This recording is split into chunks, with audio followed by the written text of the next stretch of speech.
In today's video, I'll show you how to connect Calendly with ActiveCampaign so you can automatically send meeting information to your contacts and trigger follow-up automations.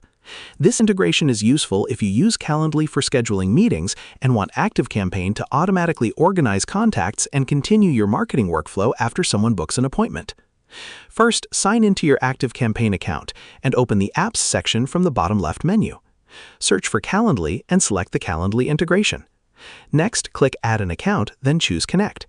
A new window will open asking you to sign in to your Calendly account. Log in and review the permissions requested by ActiveCampaign. Approve the connection to link your Calendly account with ActiveCampaign. Once the accounts are connected, choose the Calendly event type you want to integrate. For example, if you have different booking types for consultations, demonstrations, or sales calls, you can select the specific event you want ActiveCampaign to receive. Next, review the information being transferred between the two platforms. You'll also need to map your Calendly fields to the corresponding ActiveCampaign fields. For example, you can map the Calendly email, first name, and last name to the matching contact fields in ActiveCampaign.